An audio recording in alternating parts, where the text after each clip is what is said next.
நிஜமாவே எதிர்பார்க்கல. ரொம்ப ரொம்ப சந்தோஷம். நிறைய ஈவெண்ட்ஸ் நான் போய் பாடியிருக்கே, இருந்தாலும் இது மெயினாக ஒரு செலிப்ரேஷன் மாதிரி பண்ணுறாங்க. இந்த ஈவெண்ட் February 8th YMCA கிரவுண்டில் லான்ச்சும் நாய்ஸ் ஆஃப் கிரெயின்ஸும் சேர்ந்து கேனரா பேங்க் அவங்க ப்ரெசென்ட் பண்ணுற மாதிரி இந்த பெரிய அளவில் visual and audio visual treat மாதிரி இந்த நிகழ்ச்சியை அவங்க பிளான் பண்ணிட்டு இருக்காங்க. இங்கே எல்லாரும் வந்து இது வெற்றிகரமாக நடத்தி தரணுங்கிறது தான் என்னோட வேண்டுகோள். வேற என்ன சொல்றது. Thank you so much. இவ்வளோ நாள் எனக்கு நல்ல சப்போர்ட் கொடுத்தீங்க.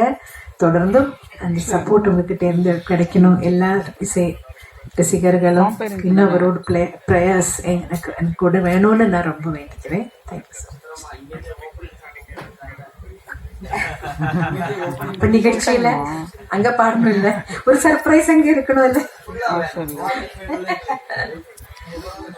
சரி, ஓகே.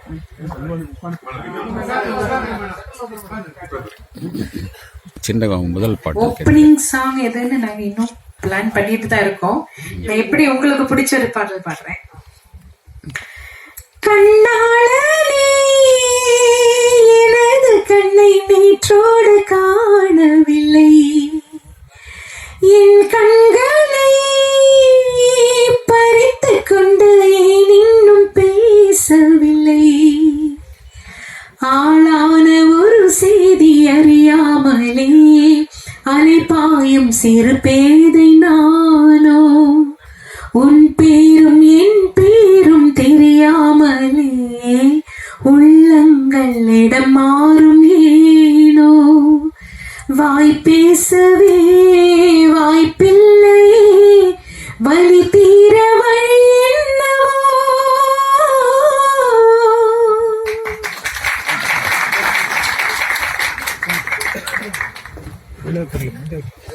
பிளான் பண்ணியிருக்கோம் 28 வரைக்கும், 26 to 28 சாங்ஸ். அது எவ்வளோ நேரம் போகுது அப்படி. சித்ரா மேடம், நீங்க 25,000 பாட்டு பாடினா கூட தன்னம்பிக்கை உள்ள பாட்டா வந்து இந்த ஒவ்வொரு பூக்களே பாட்டு வந்து இன்னைக்கும் வந்து அவ்வளவு பேசப்படுது. அந்த பாட்டோட அனுபவத்தை சொல்லுங்க. எவ்வளவு பேர் வந்து நாங்க ஜெயிச்சிட்டோம், எங்களுக்கு ரொம்ப அது வந்து என்கரேஜா வந்து சொல்லிப்போங்க. ஆமா, எனக்கும் ஒரு சில கச்சேரிகள்ல போகும்போது நிறைய பேர் அப்படி சொல்லியிருக்காங்க.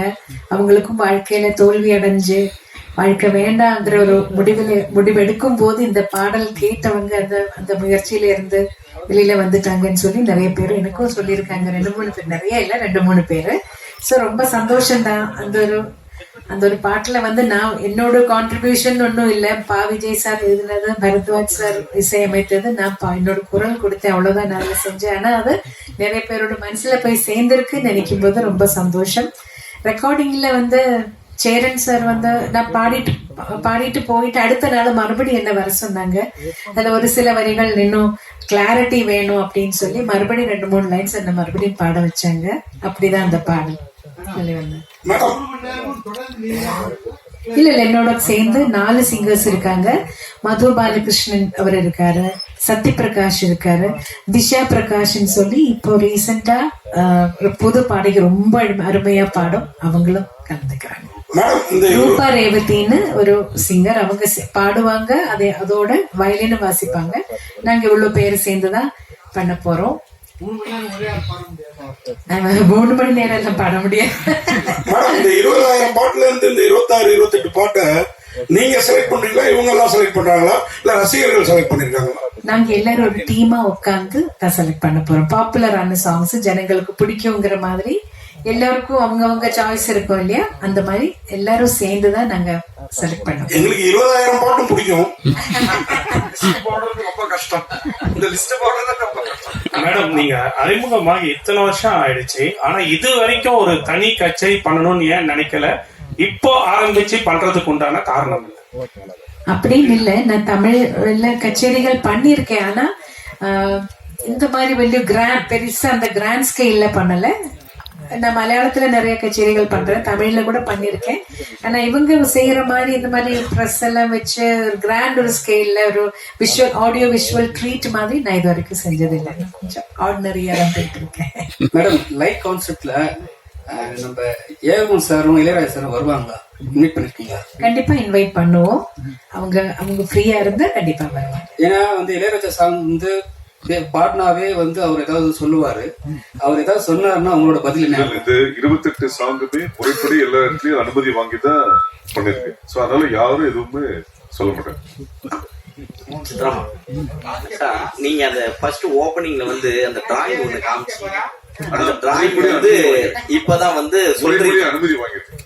உங்களோட டிராயிங்ஸ் வந்து எனக்கு தெரியும், டிராயிங் எல்லாம் வரைவேன்னு சொல்லிருக்கீங்க. இங்க இருந்து தான் ஓப்பனிங் ஆச்சுன்றீங்க. சென்ட்ரல்ல இருந்து என்ன ஓப்பனிங் ஆச்சு? எந்த பாட்டுக்காக உங்களை வந்து கூப்பிட்டு இந்த பாட்டு பாடுங்க அப்படின்னு சொன்னாங்க? ஃபர்ஸ்ட் சாங் வந்து ஆக்சுவலி நான் என்ன தமிழ்நாட்டுக்கு இளையராஜா சார் அழைச்சதே பூவே பூச்சுடுவா படத்துக்காக. அதோட மலையாளம் வெர்ஷன் நோக்கத்தா தூரத்து கண்ணும் நட்டுன்னு ஒரு மூவி, ஃபாசில் சார் டைரக்ட் பண்ண மூவி. அதுல வந்து நான் பாடியிருந்தேன்.